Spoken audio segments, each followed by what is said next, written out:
Hello, everyone, and welcome back to another episode of FFG Live. My name is Evan Johnson, and I'm joined here today by the wonderful Grace Holdenhouse. Hi. And Nathan Hajek.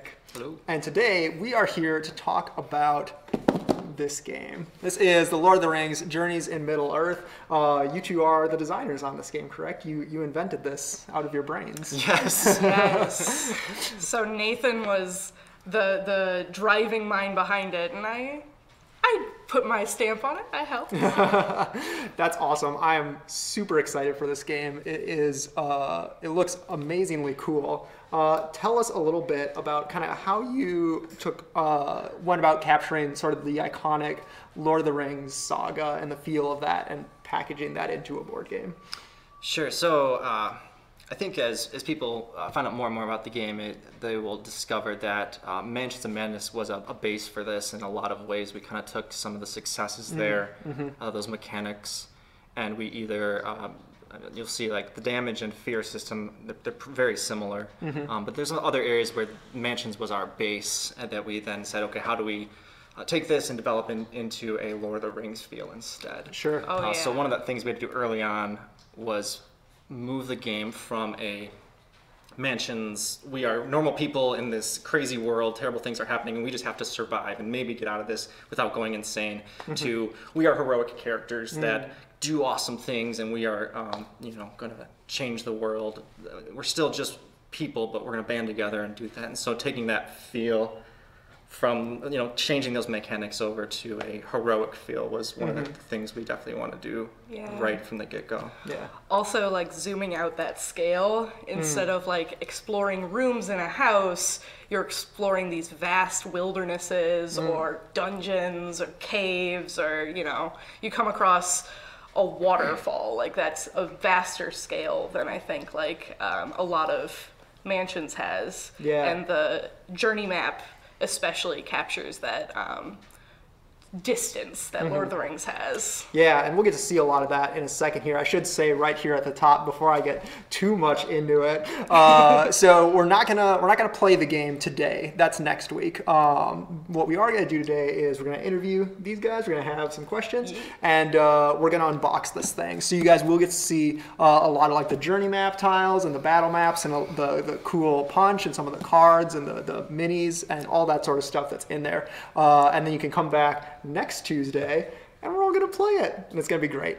So to continue, so as a Lord of the Rings fan, obviously there are many ages of Middle-earth, a huge time span, thousands of years. Yes. Where is this set in kind of relation to the books, to the Silmarillion and the Hobbit and all that sort of stuff? Sure. Well, we set the time period in this game somewhat broadly, narrow in the full scope of things, but after Bilbo returns home from his adventure with the dwarves and Smaug, but before any of the events of the trilogy start, so before he plans his birthday party. Sure.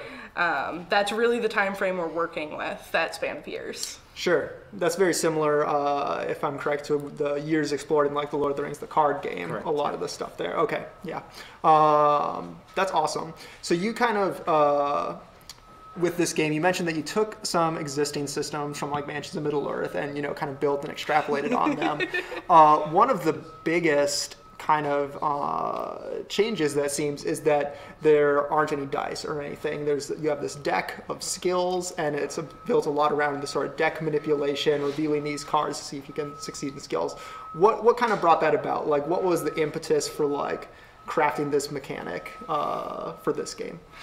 Nathan, you can speak a lot to that. Sure, yeah. So I do like, I think dice in certain systems have the right feel and are appropriate to that game. Personally, I do like, I brought the cards into the system because I like the multiple functions that a card can use. Sure. So as people have seen in the previews, the cards that you include in your deck are contributing to your successes in the tests you're doing, but also you can pull them out of your deck and use them for their specific skill that is the text on the card. And so as you're building your deck and as you're playing, there's always this choice going on of, do I pull my most valuable card out of the deck that has this awesome ability, but now I'm pulling that success out. And then when do I use that to get that back in? And so there's these cool choices that are always going on. So it also, one of the reasons early on I went that direction was there's so much lore and story, obviously, in Lord of the Rings. It's amazingly vast. And so by focusing all of our resources in the game on, or most of our resources on the cards, we were able to include a lot of that flavor, a lot of that feel, and get a lot of that story for the players to interact with. Whereas opposed if we had to allot some of our budget or a portion of our budget right to dice. Sure. So that was one of the reasons. Sure. That's awesome. I think also we've spoken a bit about Mansions of Madness as a game that informed this game, but also we pull a lot from the LCG, the Lord of the Rings living card game, and the way of using these cards to build a deck, customize a deck. A lot of those ideas were also informed by the LCG as another card game in this world. Yeah, absolutely. So let's, I want to talk a bit about the heroes that are in the game. How about let's actually start unboxing this thing a little bit. Okay, you want to, Yeah, I have a big computer in my way, but if you guys want to like crack into this thing. Yeah, I've got nails, but also not a lot of force behind it. I think we got that critical opening Okay, there here. we go. I don't have my own copy yet, so this is a valuable The experience very here. first one, yeah. Yeah. Throw that on the trash anywhere. Yeah, you want to hold the bottom? Oh, here it comes. Oh my gosh, it's so big. Oh, these cake boxes. Can we can all do it together. Commercial break here. The first challenge this game poses. All right, we got a catalog. We don't need that. Oh, perfect. right. There we go. We got our rule books. I love that art piece. That's so cool. Oh, it's so epic. Yeah, that's sweet. And then we've got the plastic wrapped punch. Yeah, let's set that aside for a second. Yeah. I want to get at these hero cards. All right. So we got some hero minis too. All right, so we got some heroes here. Let's see. Are those all in frame? Those look like they're all in frame. All right, so basically we got Aragorn, Bilbo, Legolas, Elena, Barivor, and Gimli. What was kind of the thought process behind selecting these heroes? Like, what was obviously there are a ton of characters in Lord of the Rings, and even more that have been invented like for our own card game and stuff. How did these ones make the cut for the core set? Yeah, so early on we start working on, of course, who we want to include in the box, and lots of people had different opinions about who we want to include. We arrived at this kind of balance between some fictional characters that, so Elena is obviously brand new. We made her for this game. Oh, yes. Barivor we pulled over from several previous games we've worked on with that FFG. FFG introduced. And then we have our kind of the iconic characters, so that players that wanted to play those iconic characters could do so. I think they also offer just like a balance of different play styles. We definitely have the characters here who just want to fight things. Like they want to punch, they want to be in combat, as well as the characters who want specifically to stay out of combat, like Bilbo. Sure. Yeah, and so there was also a bit of a geographic, there's a little bit of diversity here, but the first campaign, which I think we'll get a little bit of detail into, it takes place in Eriador, and so each of these characters, I realize Legolas is kind of far east, and Gimli's, well, depending on the time frame, is to the west or east of that as well, but sure. They're kind of localized in that area, and so that was part of the consideration as well. You'll notice there's nobody from Rohan here, or from Gondor, so that was part of it as well. We really kind of wanted to make them feel like this area, and then perhaps later get to explore these other areas. Sure. I see a couple people in the chat are sad that there's no Gandalf here. I assume that we can expect to see more heroes in the future. I'm so excited to do more heroes. Yeah. There's so many good ones that I want to hit, and the more diversity we can have in like these new heroes like Elena and established heroes like you know, Aragorn, I think is going to be the best bet.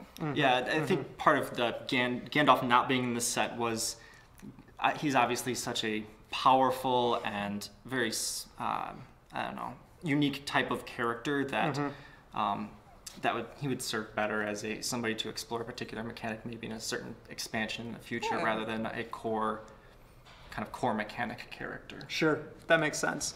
So you talked a little bit about it already, with how certain people want to like get in the fight and certain people want to stay out. What else kind of separates these heroes from each other? What makes you know, playing Legolas different from playing Elena, for instance? Oh man, is everything a bad answer? I mean, it's a lot of differences can be seen on the cards themselves. The inspiration limit, their damage and fear limit, their abilities, the different skills that they have. Like Elena's really good at spirit, and Legolas is pretty bad at spirit. Yeah. Here, we'll put one of the cards up in our card holder here. But if you really wanted to drill into... It's the wrong size. I can't. Oh, you can't? Can we do that? Too big? All right, well, we'll keep using this. That'll be fine.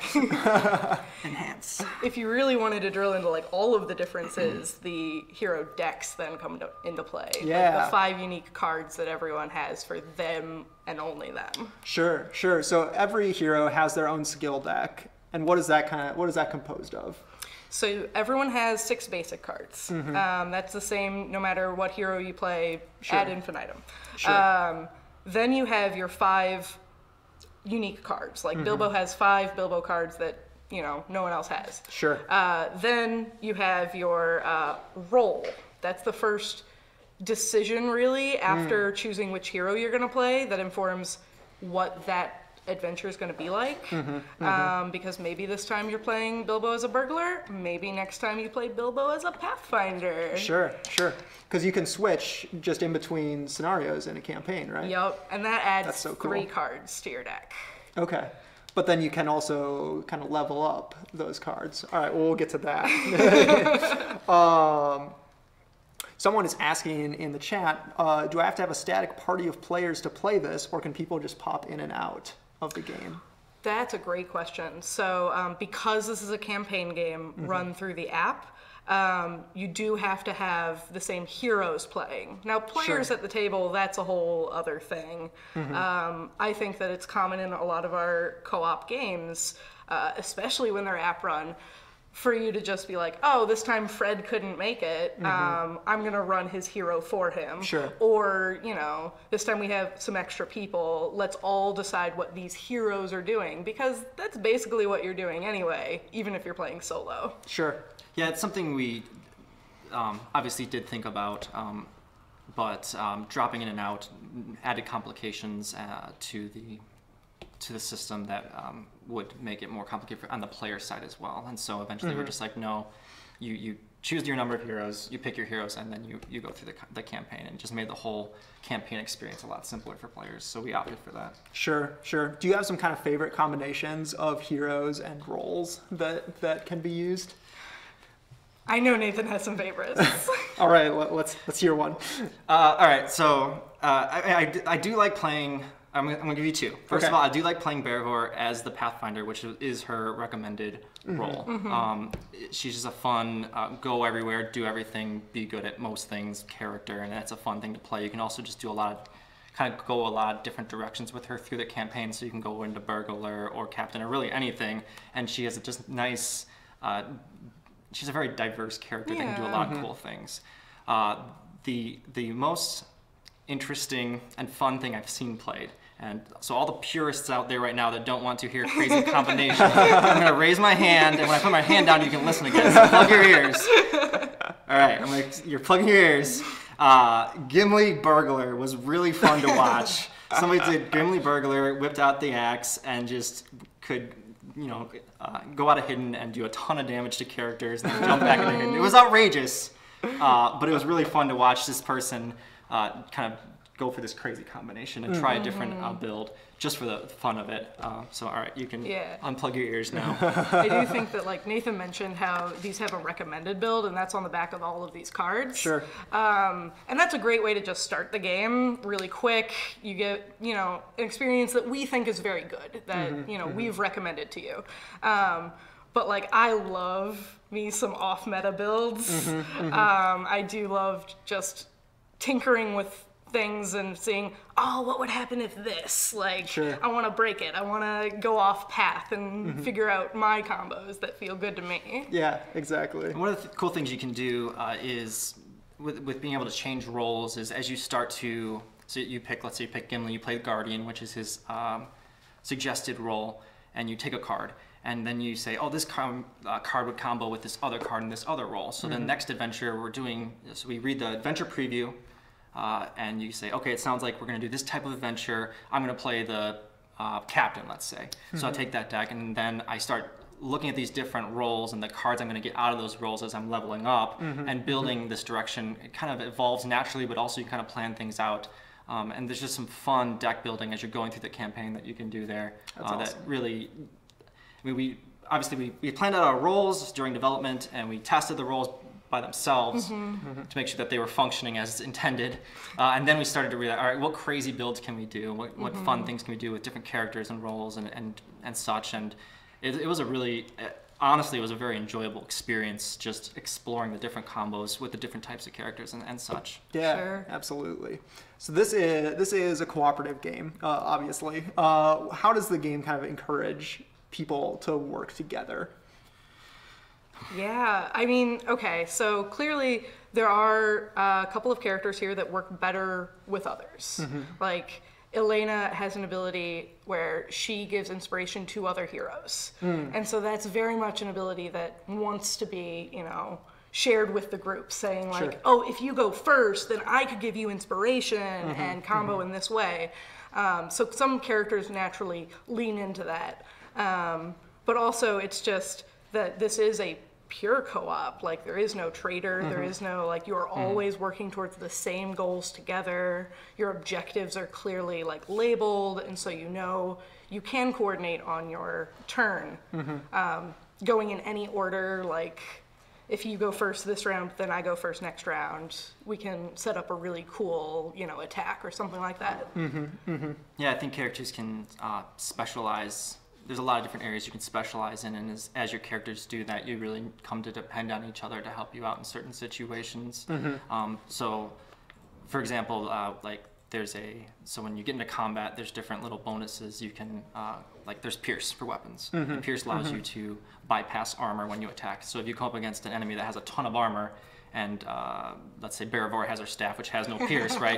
She's gonna be knocking on the guy, and it's maybe a health attack. It's 1 health per attack, and it's take forever. But then Bilbo gets in there with his dagger with Pierce or some other weapon with Pierce, and you can take that enemy down a lot faster. So there's a lot of that very, like, people can be specialized in certain areas, and you can jump in and help each other. And then there's a lot of just, like, the captain, the musician, and all the roles maybe have a little bit of here and there of just these cards that want to help each other out and work with each other as you're doing different things. And so, yeah, hanging out as a party and playing off each other, as well as, again, Beravor running off and doing her own thing when need be, right? There's a token over there we need to deal with for some reason. Sure. That kind of character that specializes in that can also be helpful. So you kind of have to make those decisions sometimes about whether you want to stay together as a group or like, let's split up and cover more ground.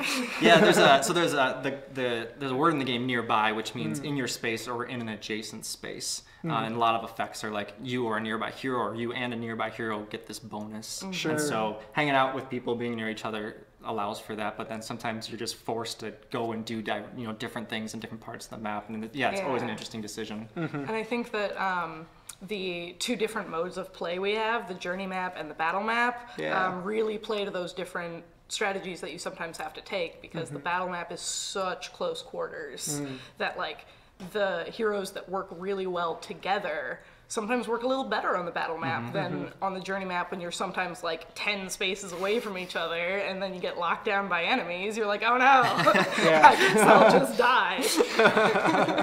It happens. It does happen.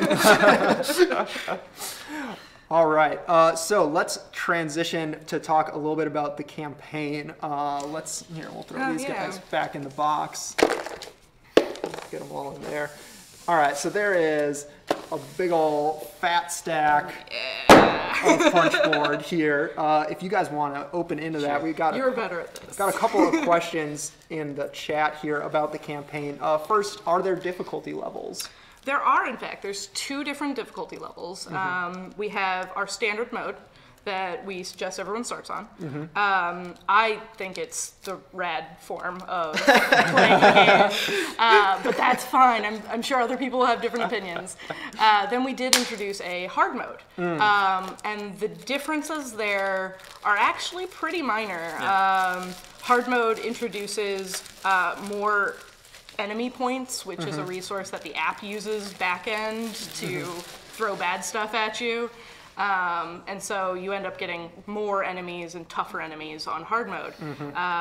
But then also, on hard mode, you don't get inspiration for exploring tiles. Oh no. So your economy's kind of choked off there, and you have to be able to really know when it's important to spend that inspiration, because you're not going to get it later. Another question I saw. So there's how long does this campaign take to play approximately? Well, we average a little over an hour maybe for a single adventure. Some shorter, some longer. Yeah, and player count does contribute to the length of it as well. Sure. That's true. It's not exactly like a multiplied by players, but more players will take a bit more time. Right, and with the campaign being potentially 14 adventures long. Sure. That's, so maybe a good 20 hours. Yeah. Wow, that's awesome. And then the downtime between adventures when you're like upgrading your deck. That, like, depending on how analysis paralysis people are, like, that could take a while.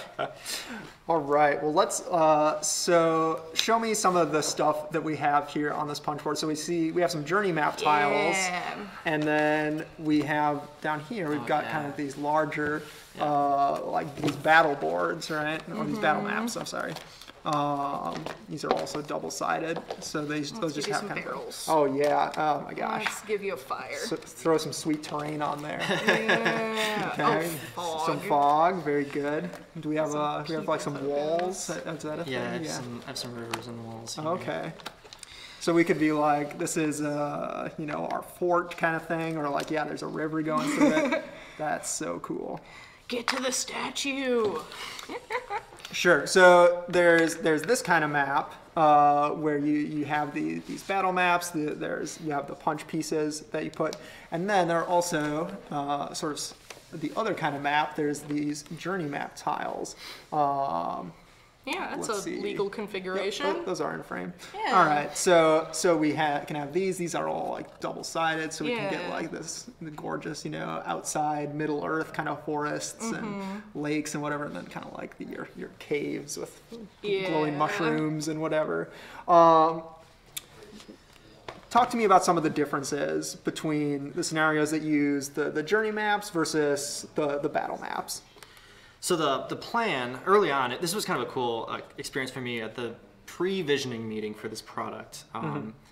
This was one of the ideas I went into that meeting with, and it was cool because Andrew Navarro, the head of our studio, actually came to that meeting, and he kind of led the meeting and he spoke first. And this was one of the exact same ideas he brought to as well. He's like, it'd be cool if we had 2 different maps for this game. We had this overland map where you're journeying, because that's such a core part of the Lord of the Rings, the Hobbit experience, where it's about this long journey, and sometimes you have several pages that are about going 100 miles, and then sometimes you have several pages that are about a few moments in which an intense battle is happening. And so we wanted to capture both of those experiences in the game. And so we came up with this idea of traveling overland and doing this cool thing where you're doing, I guess, a bigger adventure, and so we do cool things like, there is an adventure where the overall goal is you're just trying to cross the river to get to your next destination, and so you're coming up with a way to do that,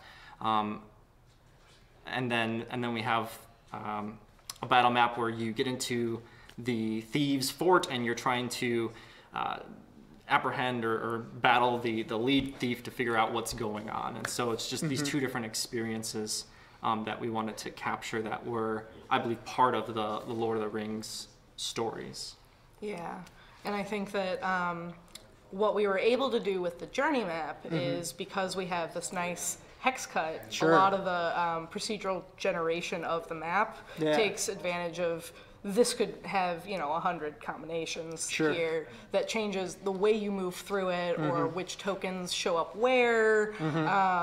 If you have caves, suddenly it's a very different scenario. Yeah. Whereas the battle maps, we were able to more tightly script that Sure. like we know that these tokens are going to show up and you're going to encounter them in this order, and some more interactive storytelling things can happen on the battle map. Sure, sure. So talk to me more about that. There are people asking about like, all right, what is the replayability like in the game?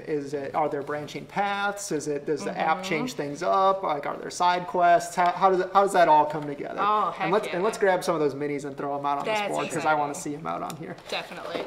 With the replayability, there's a lot of things that go into it. Yeah. Obviously, you can replay the entire campaign with just different heroes, different decks, different skills or items, and that changes things up a little bit.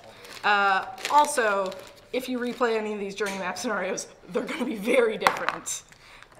Oh no, poor White. The poor White. They're going to be very different. Because of the way the map is built and the tokens that show up. Yeah. Then you mentioned side quests. Yeah. So there's whole adventures that you might not play in the first run of the campaign because you chose to go a different way. Sure. I think that adds to the replayability because you immediately think, what if I made the other choice? What if we didn't do this? Or what if we won that scenario instead of losing it?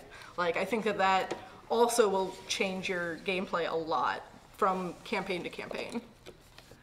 I really like the...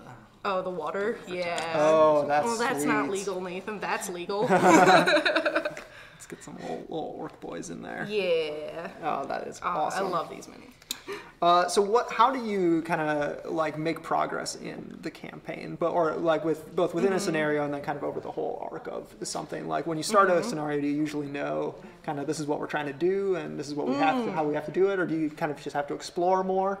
How does that sort of play out? Sure. Do you want to talk about the objectives? So yeah, any scenario you have, you at least have a starting objective of some sort. So that the app will tell you, Explore find deeper, this person, yeah. or look in this cave and figure out what's going on. And then as it progresses, you will get more objectives. So similar to Road to Legend or Mansion, where no, Mansions does not does give not you objectives. display Okay, the so it's different there. objectives, It's different there. So in Road to Legend, we did an objective system where it tells you what you're going to do because players that helps them figure out what they're doing. Yeah, They well, know it's what not they're a trying mystery, to. yeah. Right. But yeah, you always know what your objective, either your immediate or your end goal objective is for that particular adventure. Is there a second part to that question? I feel like there's. Yeah, a second so the how the campaign then progresses, Okay. You will always get a resolution to an adventure. It's not just you fail, you have to play it again. It's a very fail-forward system where, sure, you didn't, defeat the orc captain this time, but now you're going to try this other tactic, you're going to play this adventure that will continue the storyline until things get so dire that the app tells you, look, if you fail this adventure, the campaign is over, you have failed. And that will be broadcast to the players as well. Sure. Yeah, and those campaign ending ones are at the end, and they are broadcast. Like, okay, we need to keep our eye on the objective here and make sure we win this one. Yeah. We wanted there to be those important moments, but we also wanted you to fail forward because if you look at the books, there's those moments where things go bad for the Fellowship, like when they're trying to cross the mountains and then there's wolves come in and they have to fight off the wolves and the snow's coming. They're like, forget this, we're going back. We're gonna find another way across the mountains. Or when Gandalf, spoilers, falls from the bridge with the Balrog, right, and disappears, and they're like, this is bad, which it was. Yeah. Those moments where things do go poorly and they have to change I guess that they, in those senses, they lost those scenarios, but the story continued. And so we wanted those moments to be part of your story and your experience, which sometimes you win, sometimes you lose, but the story keeps going until you get to the end of the campaign forward. Yeah, absolutely, absolutely. Can you tell us a little bit more about this campaign's story? Like this campaign here in the core set, what's happening? What's kind of what's our premise here?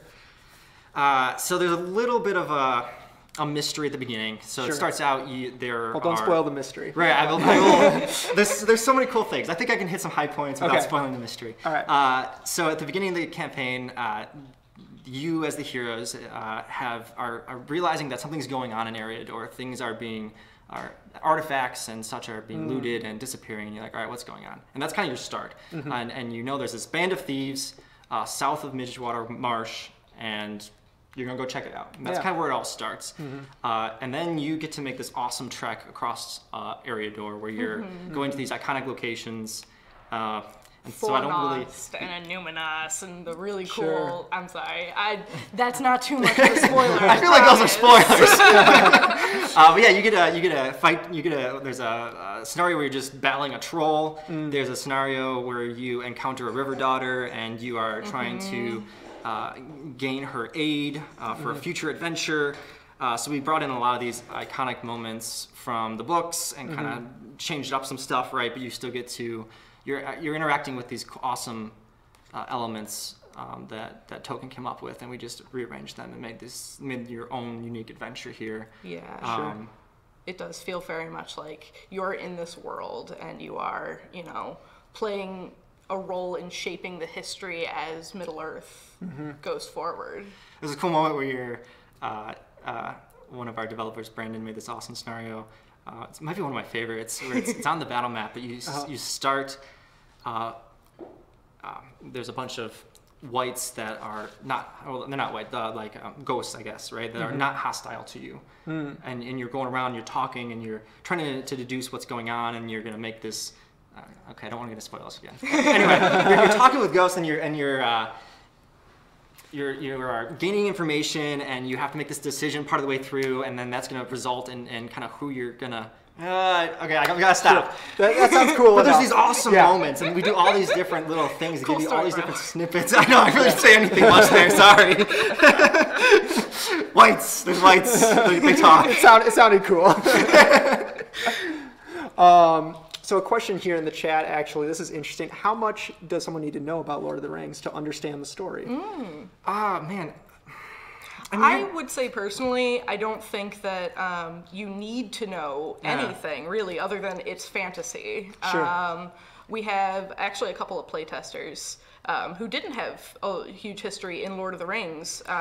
We were contacting them because of their great knowledge of games and FFG games. And so because of that experience, we know that they're not lost and they're not, completely confused. But I do think you get a lot more out of it if you can kind of pick up on like, oh, they mentioned this thing, which we know from the books is a very important thing.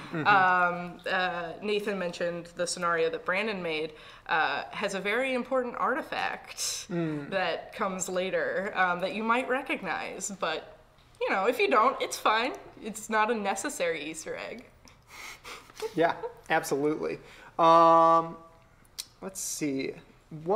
Here's actually another question. A little bit going onto the app. How many games will the app allow you to save? Can you have like a 2-player game and a 4-player game going at the same time?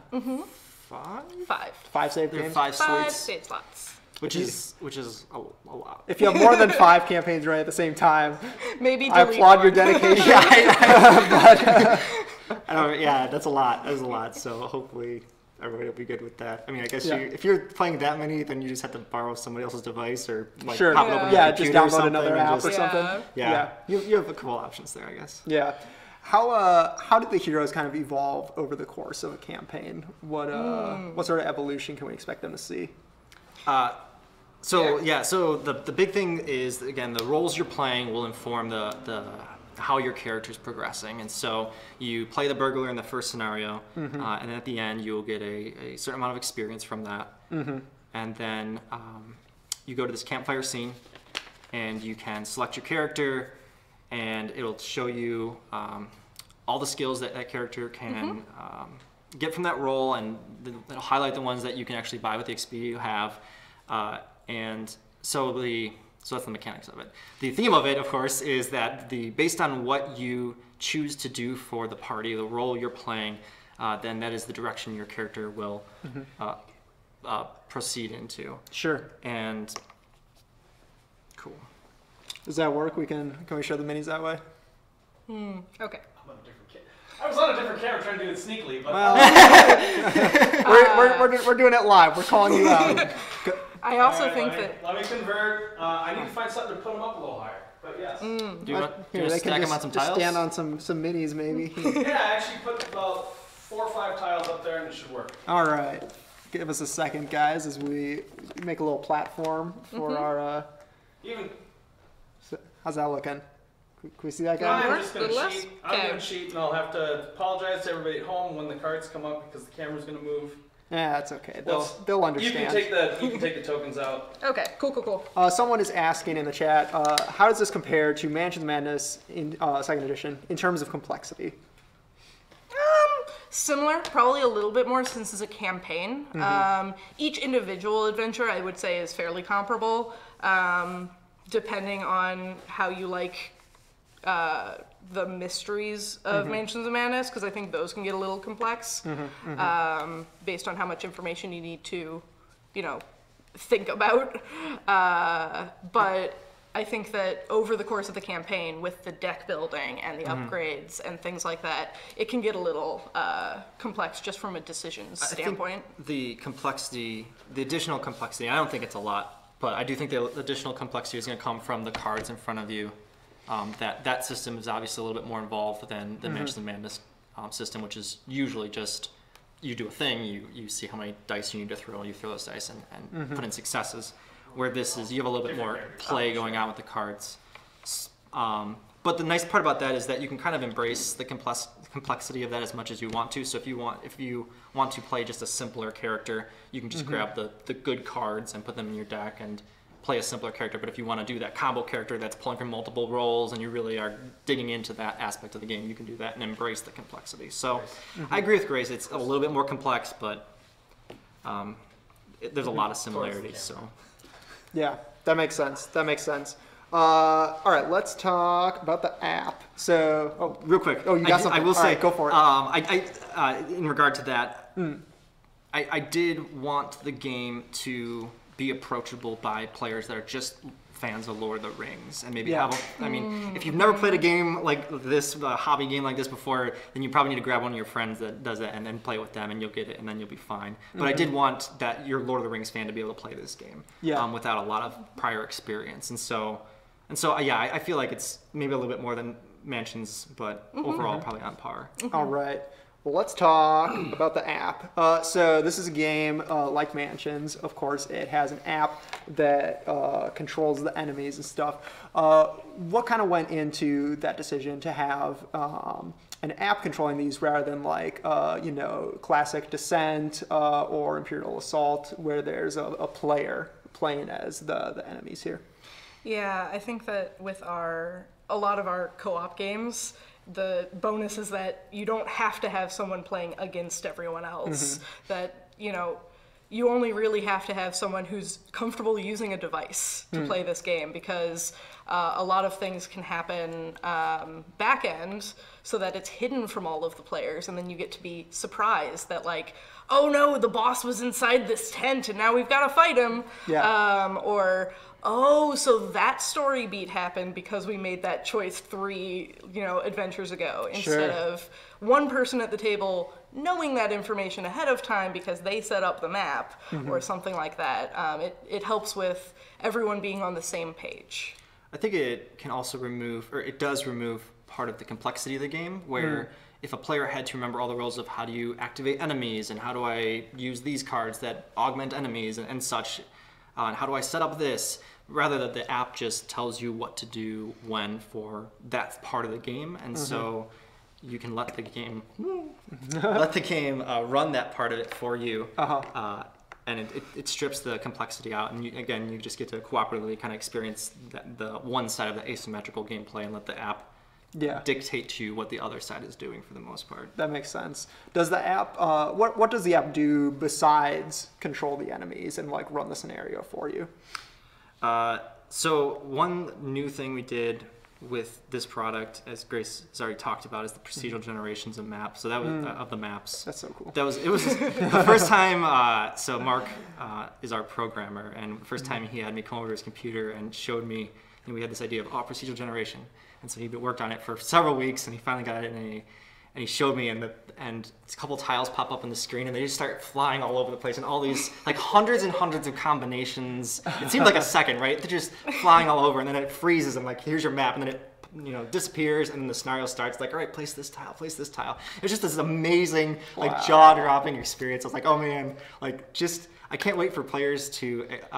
That's not part of the game. It doesn't show you the map because you have to explore the map. But just seeing that for the first time, seeing this build a map, and we have all these controls in the background where we're deciding like how many tiles are in different sections and what sections are touching which, and what, like, can a cave show up in this? Can water's edge show up in this section? And so we have all these cool controls, but also like what encounters are showing up where. And so we have these. We set this up and then kind of hit play and then watch it build this thing and refine it, and to the point where it's still fun sitting down playing a scenario that we know what nodes to go to and what to do to complete it, but you still sit down, you play, and then like you watch that map come up and you're like, all right, you go that direction, I'll go to this direction, and you start that exploration, and it's new every time. That's cool. And I think also another thing that we get from the app is on battle maps, the way that our wonderful programmers have made these really come alive with like the 3D treatment they gave to the walls and the barrels and everything that look like the fire flickers, and I'm just so proud of that. Also, I came from, so I worked on Descent Second and Road to Legend a lot, and so coming from that one thing, although we did do this in Mansions, that I really liked adding to this game was that the app is tracking like the health for everybody, and so I'm not grabbing a stack of like 10 tokens and moving around as this guy's running around. Instead, I resolve my attacks, and it's keeping track of all that for me. So that was like little things like that. Upkeep, right? The threat tracker at the top, it's keeping track of how much threat is increasing, and it's triggering those events so you don't have to. So there's just a lot of.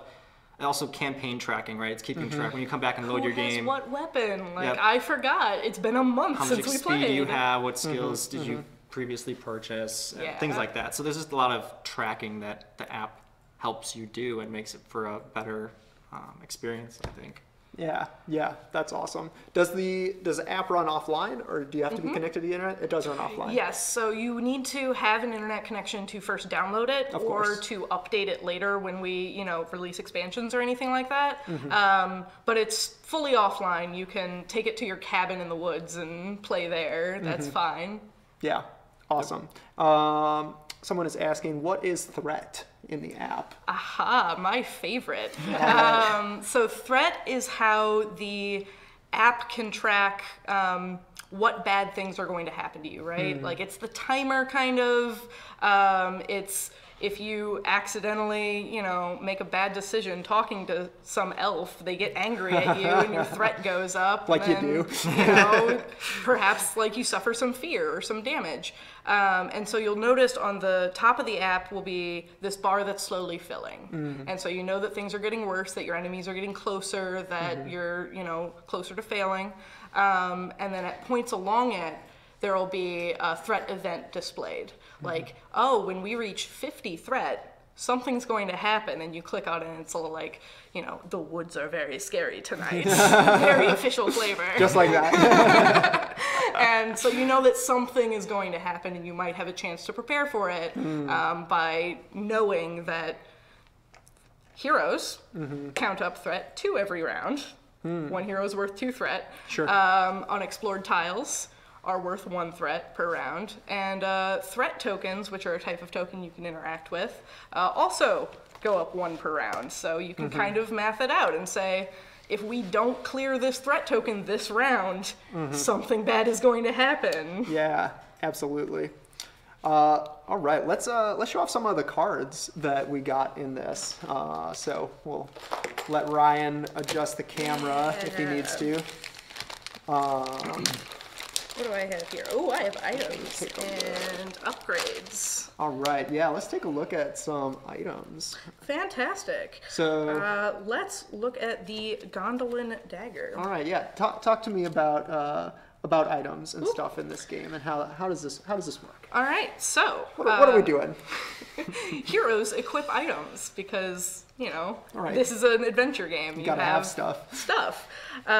You'll notice that this is a hand item. Heroes have 2 hands, so you might be able to carry something other than this. Sure. It has a lore value down here at the bottom.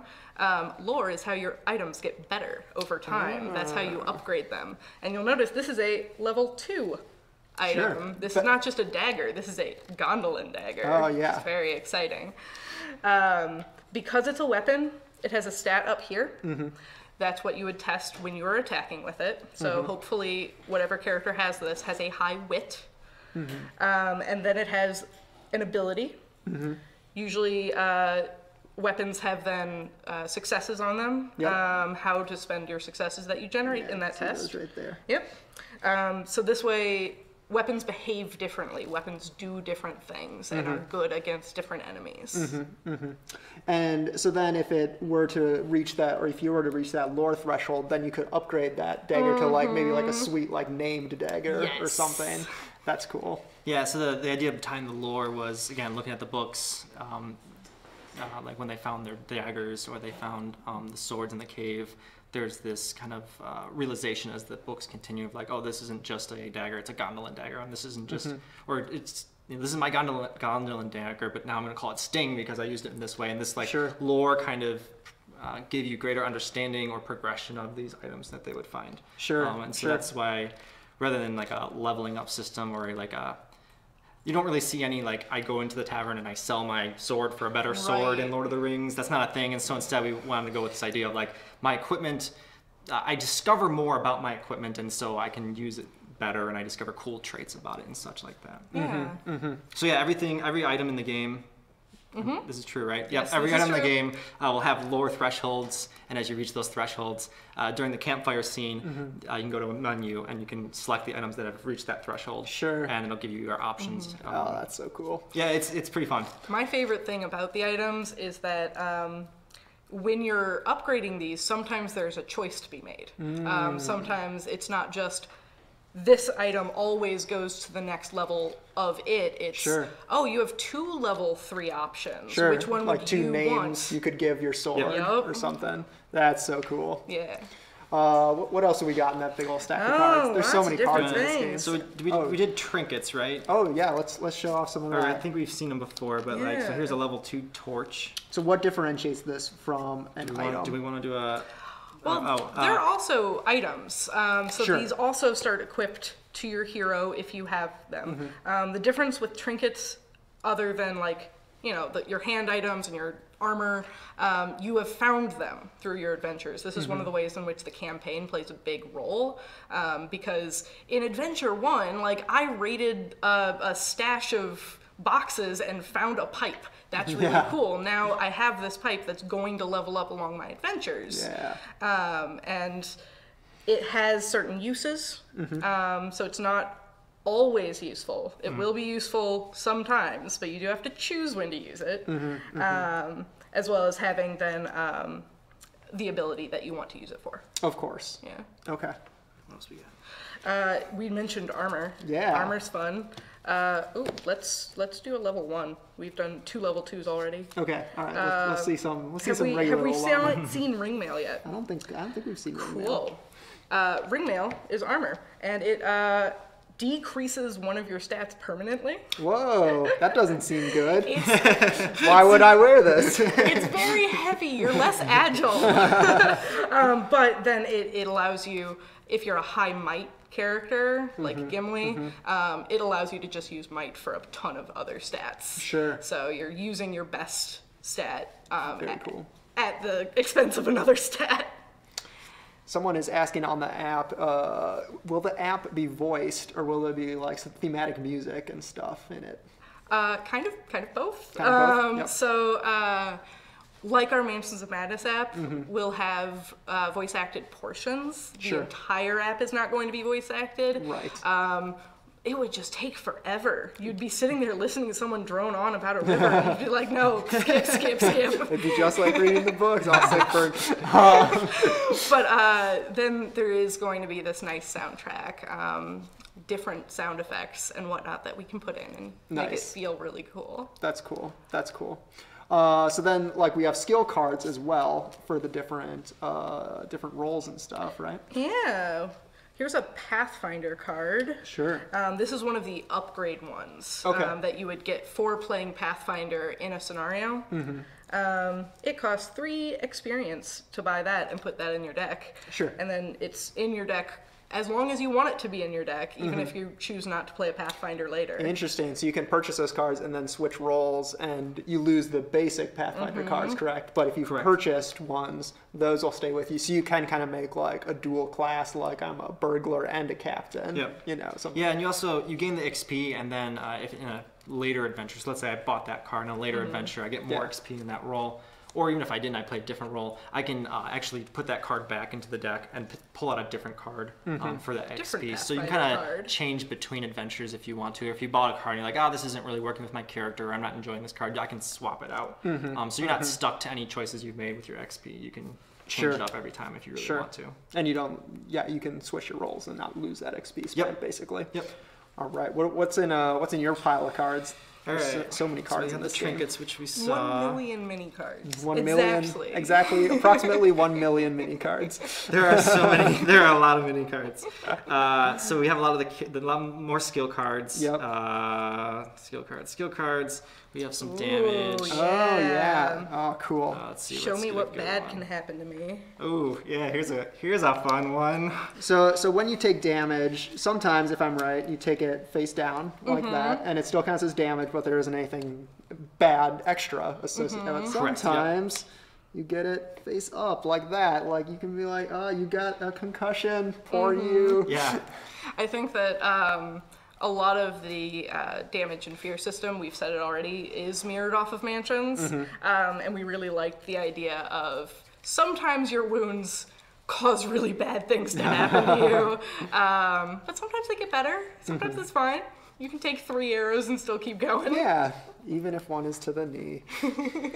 We have. I'm sorry. Go ahead. Oh no, go for it. What do we got? Weakness cards. Oh, cool. Oh, I love these. They're gorgeous. So weakness cards are essentially blank cards in your deck. So when you test with them, they're just a blank. Also, if you pull them when you're scouting, that's a card you aren't going to get any benefit from. Yeah. And sometimes, so everybody has a weakness inherently. And then sometimes, like based on win or loss or different effects in the game, you might add additional weaknesses into your deck. So there's, I think, 20 of those. Wow. There's a good number of little, and they're all unique, so they're just fun little flavorful weaknesses you can have. That's cool. I do love at the beginning of every campaign or every adventure, when you're building your deck, you're like, okay, what am I this time? Oh, I'm late. And then we have titles. Ooh. Am I good? Can I do titles? Yeah. All right, cool. What are titles? So I don't think we talked about titles yet. Tell me about this. Oh, friend of bears? I want to be the friend of bears. So titles are based off of, largely, in The Hobbit when Bilbo is talking to Smaug and he's saying, I'm Barrel Rider, and I'm a friend of bears, I'm a friend of, I guess of eagles. So that was there. But there's also a lot of other places in Lord of the Rings where people have these titles. And so I wanted to work them in somehow. And so the idea behind titles is that none of them start in your deck. And as you, it's kind of this fun discovery, kind of like achievements if you were playing a video game on Steam or something, where you do a certain thing and it's like, you got this achievement. Where you don't always know, well, no, you never know where you're going to get your titles. I think I don't remember how many there's, 20? 21. 21 in the game. And some of them are a bit more meta. That's as far as I'm going to go in the spoilers. Sure. Some of them are, it will drop a number of nodes in a quest, and if you complete them correctly or whatever, you'll get a title from that. There's ones that are specific to the story itself. Like during the campaign, if you choose the path to, go defeat the big boss, like you might get a title from that because now everyone knows that you defeated him and that is your claim. Right, right. And then so once you earn the title, you add it to your deck, and they're super powerful, as you can see on Friend of Bears there. But what they all do, I believe this is true, at least most of them do, is you use them once and then they go away. You remove them from your deck for that adventure. Sure. So they're once per adventure, big effects. Cool. That are, they're nice and flashy, so they feel good when you get them. They feel good that they're in your deck. Yeah. And so again, it's kind of a bit of your evolution of your character. Because then they do come back for the next adventure, and your character always gets to have that title in their deck. Right. And choose when to use it. Yeah. And the only other card type is the fear, but that's just it's the same as damage, it's just the fear side. Well, so we'll throw one there's up a spoiler, but it's the trouble. same idea. That's sweet. That's sweet. Okay, so have we shown everything to everyone? Do we have? think so. I mean, there's a whole bunch more punch, as noted when I threw it down Oh, on the. boons. Oh, boons. All right, let's show some boons. So boons are conditions that you can gain throughout your adventures. You place them in front of you, and they have an effect. All beneficial. Boons are good for you. Makes sense. Boons. That is the definition. Yep. Hidden is one, emboldened is another, and they just help you do things. So it's another reward you can earn for doing well. Sure. Let's see. The Battlecast is asking, what's the deck size limit? There is none. Yes, we love the Battlecast. I'm really enjoying watching your videos. They're very fun. Sorry, what was the question? Is there a deck size limit? Okay. There's not. There is not. The other part of this question that has not been asked, I think, is does it ever go down? And that's also not the case. Throughout the campaign, you add cards to your deck. And then the way to get them back out of your deck is to prepare them in front of you. Sure. Or through losing a weakness through an ability. But your deck only ever gets bigger with cooler cards. Sure. That's awesome. Oh, those are some sweet dwarven halls Yeah. that you got there. I like that a lot. Those those are showing up. That's very cool. All right, so I think we're pretty close to done here. Do you guys have anything else that you want to say to everyone watching about the game? Oh, I'm just so excited for this to be out in the world. Yeah. I want everyone to, have the chance to play this with their families, with their friends. It's really a storytelling game that I think will make a lot of people excited to play in Lord of the Rings. Yeah, I think we try to do a good combination of, I think if you're a big Lord of the Rings fan, there's a lot of just lore we try to get in there and moments and that feel of Lord of the Rings we try to get in there so that you're going to really enjoy it from that perspective, that if you're that kind of that person entering this game. But then, if you're not, I also think that there's just a lot of good gameplay. And so if you're in it for the story, you can come in for the story and you can play the game and have a good time. But if you're in it for the tactics and you really want to embrace a complex character, you can build your character in a complex way. And so I think you can play this with different types of people that are looking for different experiences and enjoy it. And, I think hopefully, my goal was that it could, a lot of different types of people could enjoy it together, or you can solo with two heroes, and if that's your thing, you want to do that, you have that option as well. So I really hope that all the Lord of the Rings fans out there, that was the big thing when this started, was like, oh my gosh, I'm making a Lord of the Rings product. This is so intimidating. I gotta get this right. So lots of studying went into this, and hopefully we've done a good job. I really love doing it. So yeah, and I guess before we sign off, I will ask real quick to tease what's coming up next. What can we expect from the future of this game? What can we say about what's coming up? Yeah, I mean, I'm really grateful and excited that I get to continue working on this game. We're going to have a DLC campaign coming out soon. That's going to be announced soon, I promise. So that's a whole another campaign that you really only need the core set to play and download directly to your device. That's going to be super exciting. Cool. Be able to explore some new things. Yeah, so we'll have more information about that coming soon. Everyone's been asking about the release date. We're not going to get super granular at this time. sometime early in the second quarter of 2019 is what we're looking at. Oh, age recommendations. Okay, yeah. Yes.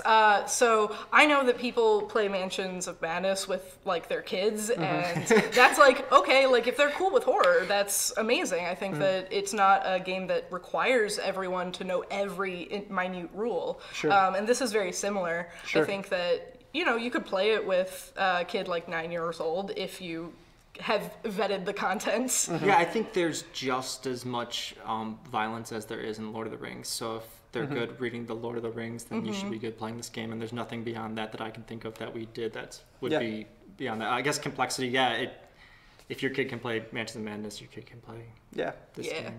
Very cool.